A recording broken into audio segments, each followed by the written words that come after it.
Good morning, everybody. Happy Friday. My name is Gareth Soloway, Chief Market Strategist here at VerifiedInvesting.com.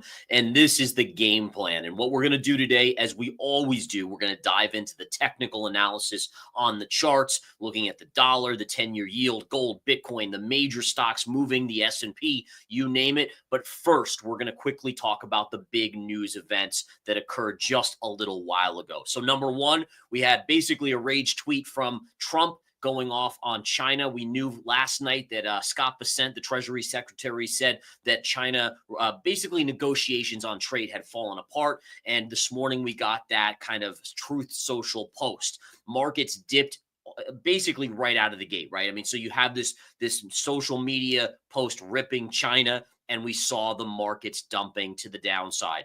Then just after that, we got the PCE inflation data, which actually was not bad.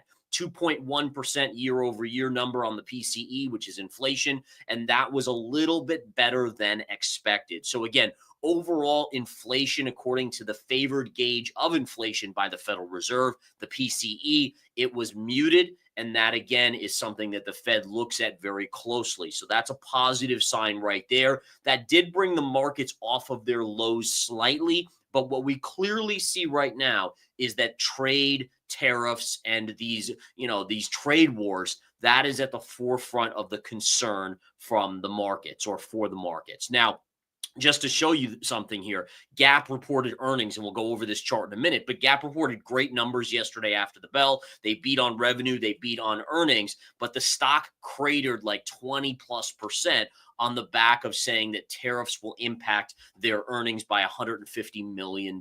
So again, we see that this is a real issue for companies in terms of driving up costs. And then again, the question is, at what point do they pass those costs along to the consumer, which then does cause inflation to go up? All right, let's take a look at the charts here, guys. We have the S&P futures in front of you. This gives us a view of what happened overnight as well as pre-market. You can see overnight it was a whole lot of sideways chop. Then right here is where we saw the Truth Social post by the president, and we could see that the markets took a big dip to the downside. And then right here at 8:30 is when we got the PCE data, and the PCE data brought us back up. But again, as things are falling apart with China in terms of negotiations, it makes it less and less likely like there will be an official resolution. And who knows when tariffs could jump back to 145% on China from the US. And so again, you can see how that's the predominant factor pushing the markets lower. Now, going back to yesterday, we got to talk about yesterday, guys.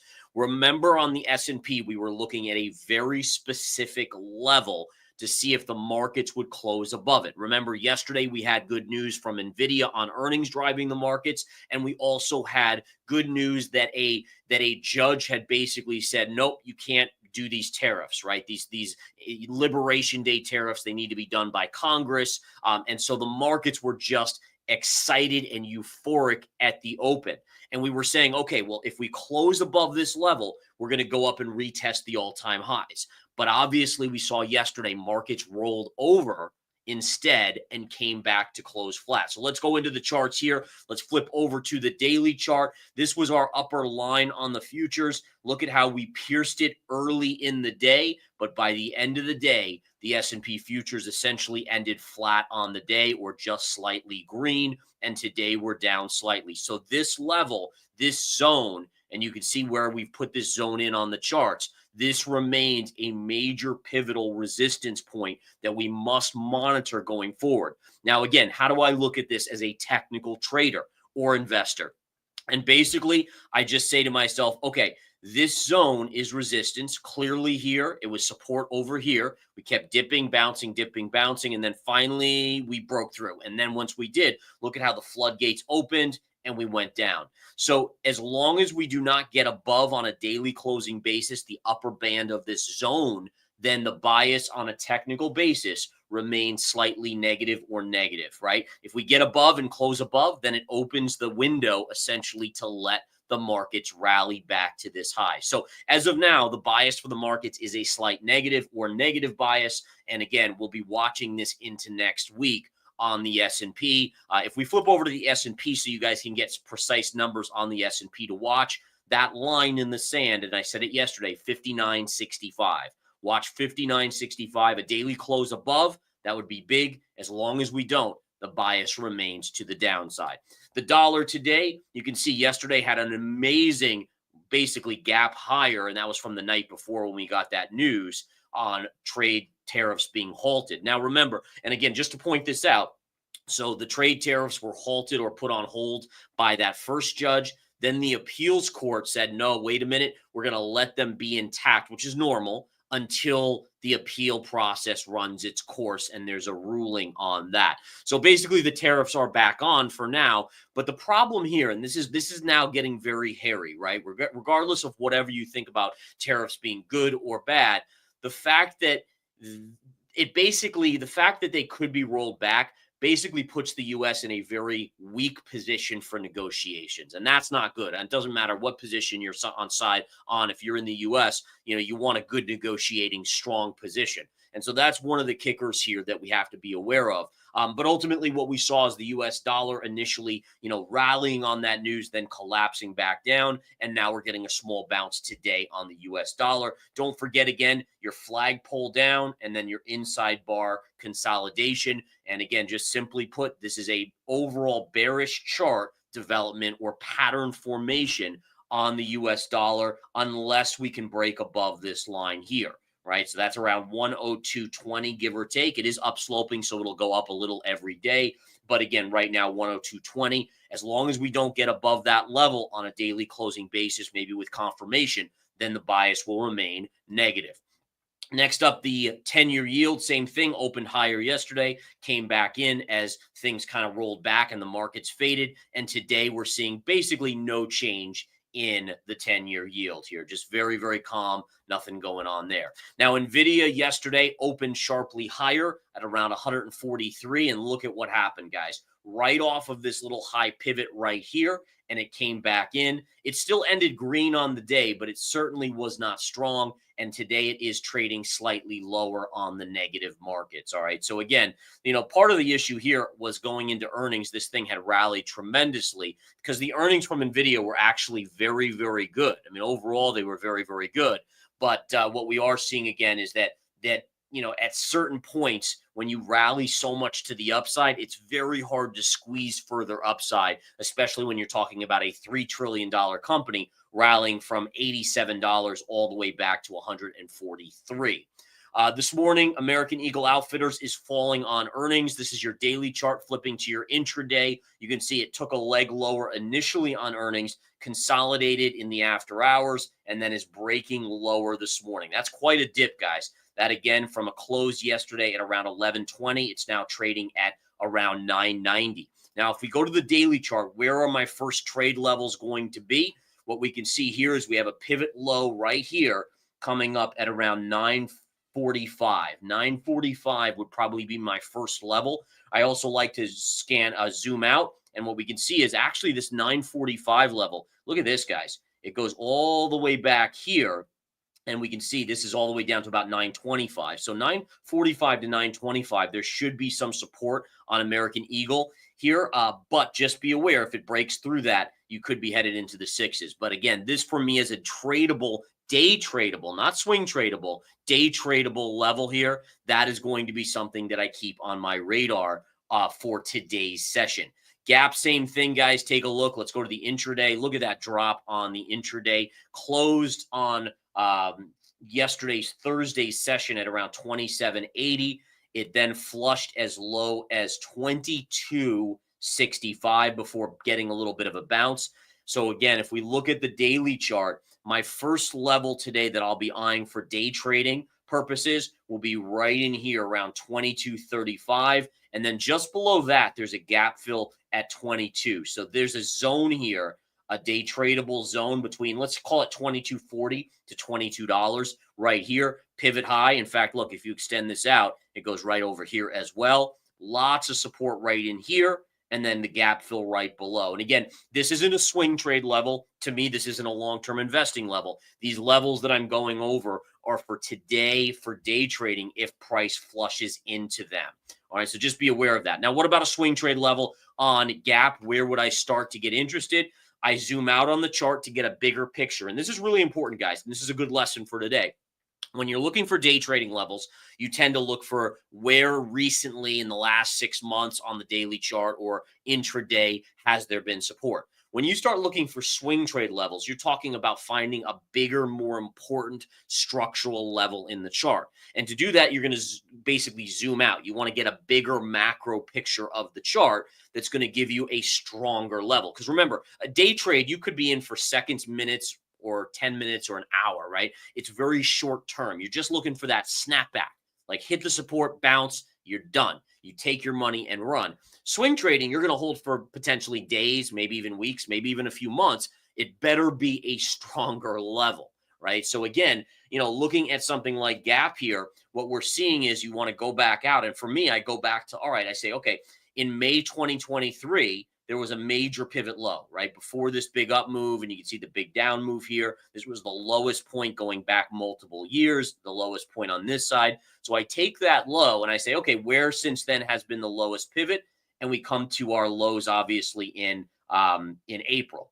And that, to me, would start to be a level that I'd begin to scout out as a potential support for maybe a swing trade level. And again, it doesn't guarantee that I'll take it, but it would at least be where I start to zone in, versus day trading will be much closer to current price because it needs to hit it today and bounce. The other thing to keep an eye on here, see this huge gap right here? So right here, price closed here and then gapped up and started this big bull run. That gap fill, if it ever fills right in this vicinity, would be another big level that I would consider swing trading at around 1370. So again, just kind of pointing out further out levels just in case they get into these levels in the next couple of weeks. And you guys, some of you guys may be saying, oh, I really would love to buy Gap or AEO. But the question is, well, at what price would be a good swing trade? Those are two possible levels right there. All right, Ulta. Ulta is trading up on earnings. So again, notice how this stock was kind of beaten down. It had run a little bit since the April lows, but overall, it's kind of still was a little bit more beaten up. The stock gapping up today. It's about 10% higher. Notice where it's stalling. Pivot low right through here, and pivot high. So there is resistance here on Ulta around 470. My big issue with this, folks, is that we're already hammering at this level. So as a technician, I have to admit to myself that on an intraday basis, right, we're right into that now. It's a little harder to say, okay, well, do I short it right now? I mean, I guess you could, technically speaking. I'd still wait for the 470 pierce. But again, it is just a little higher risk at that level. Now, again, looking above it as a day tradable level, maybe this high here at 475, there might be a level there. And I think I'd be looking at that more so on in the intraday live day trading room. Now, on a swing basis, I wouldn't go near this until maybe up to 519 here. And again, do you guys see what level that is? That's a huge gap. So that would be a gap fill right there from the, let's see, what day was that? That was April 2nd to the gap down on April 3rd, right? So that there, this would be filling a gap. There would be significant support resistance there for a potential short. Notice again, I generally focus on counter trend. There are traders out there that trade with the trend. The problem is when you're already up significantly on a stock, you don't know when that's going to end. And for me, at least, it's too high risk. Like, I don't want to be one of those people that chase. Like, you never want to be the guy that's buying at 69,000 on Bitcoin in 2021. And then you panic at the lows at 17 and dump it, right? For me, I'm looking for where essentially the counter trend investor is basically saying sentiment has gotten so bad, people are throwing the baby out with the bathwater. I see value here. I see technicals. So I go long where everyone else is panicking. And on the inverse of that is you get to a point where you're saying, okay, people are getting irrational. So they're emotionally reacting and chasing something, a la, certain assets at multi-year highs, right, before they collapse. And at that point, I see the irrationality. As a technical trader, I am a logical trader based on probability, and therefore I look for where that's going to reverse. And that's why I like extremes on stocks, right? Because extremes dictate that you have shorts panicking and covering. You have people that are rushing into things with irrational exuberance and emotion. And my theory would be that eventually common sense comes back in and brings an asset back in there, right? Good example of that would be recently, right, on some of these like URA, uranium, right? So what we can see here, uranium's trading down again today, right back to this little former level. But the point being is look at this vertical move. And I brought this up, I think it was on Tuesday or Wednesday on the game plan. And I said to you guys, okay, so here's your grind higher, extremely, extremely extended, more extended, more extended, more extended, irrational exuberance, topping out of irrational exuberance. Yesterday it pulls back. Look at the technical coordination with that level. And today it's down even more. It's trading down here. Do you guys see how that works? So again, here's where people are accumulating. The hype gets irrational and it top gaps up the next day, full out irrationality, resistance tagged, and it starts to pull back. And again, it's hard to do, but once you learn the charts and you become very logical, it actually becomes the second nature thing to do because you can't chase. Like my logic doesn't allow me to pay exponentially higher for something. And when I start saying to myself, man, I missed this whole run, there's no way I'm buying up here, even if even if my emotion is saying, oh, that could go higher. All right. In any case, let's flip over to Bitcoin. This was a great call from the last couple of days, guys. I highlighted to you in the game plan 2 days ago and then reiterated it yesterday that you had a wide range reversal candle and then you were making an inside bar bearish pattern. And then sure enough, what happened? We came back down. We broke down yesterday and we're pausing today. But we were as low as about 104,500 just this morning or in the overnight. Now notice where we are. See this high right here? Put a trend line right in there. See that? So this kind of consolidation here now becomes support here. So again, it was only a small bear flag, but you can see again, we talked about it right on this day, the inside bar pattern at 109,000. And, it was good for about $5,000 drop there on Bitcoin. Now it's at support. This is going to be a battle, the bulls versus the bears right here. Are the bulls going to win and push it back up and get us to this trend line? Or are the bears going to break this and then it starts moving down towards this next baseline level around 97? So we'll have to watch and see. But again, nice little downside bearish pattern formation. And you can see again, there it is playing out. Doesn't mean it will always play out. It's a probability game, right? So that setup was probably about a 70% chance of playing out. And again, that's 7 out of 10 times it'll play out, which is pretty good odds. And it did just that. Next up, let's look at gold real quick here. Gold is pausing today, small pullback. Notice again, we have a downsloping trend line of resistance. If it can break through here, it should go back to its all-time highs. I still remain overall bullish on this chart, but it doesn't mean it can't retest this support level down here. So flat top, upsloping trend line, lots of support here around 31.50-ish, give or take. And again, we'll just see. Could this be a little bullish pattern? We'll see. I ultimately, again, will give the benefit of the doubt to the upside unless this breaks right here.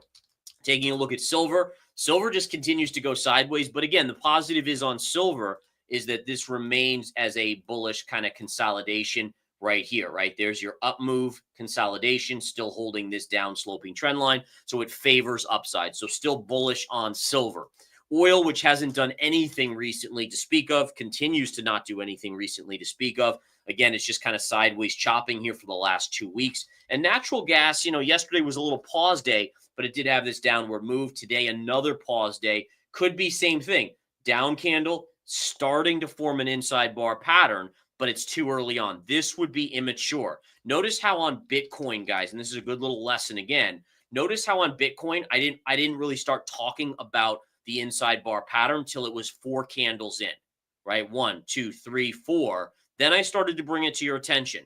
If we go back to natural gas, I'm mentioning it only because I'm drawing the comparison that, okay, yes, this is inside bar, but it's only 2 candles. So let's see when it gets to 3 and 4, if it's still going sideways. If it does, it starts taking on the bearish consolidation flag pattern type mentality. And this is important, folks, because you have patterns, and a lot of people, it's our general human nature to want to jump the gun on pattern formation. Some people see a potential head and shoulders and they're like, oh, it's a head and shoulders, and it might only be just the one shoulder, the head, and then maybe a little uptick on the other side, versus you really got to wait to see if that other shoulder forms. But people tend, and this is human nature, we always tend to want to say, oh, it's forming, we know the next move. And same thing goes with flag patterns. If you just get 1 or 2 sideways bars, a lot of people will be like, oh, it's a bear flag. Let's calm down. Probability on immature patterns of 2 candles, let's say, on a flag pattern, very low success rate. All right, like 50-50, 60-40. Once you get 4, 5 candles inside bar, now it's starting to push it higher, and that's where the probability takes over. And so just be very aware when you're analyzing charts to keep it very logistical, keep it very like, okay, is this an immature pattern or is this really formed, before you make the assessment and say, okay, I'm going to use this to short or go long this pattern formation. All right, guys. Once again, happy Friday. I hope you guys have enjoyed the game plans. As always, I love seeing you guys coming out and really spending time to learn and understand what's going on in the markets. Of course, I give out levels and all your support for verified investing. It means the world to me, your comments, your thanks, and all that stuff. So thank you guys. Go have a great weekend. I'll see you guys on Monday for the game plan. Take care.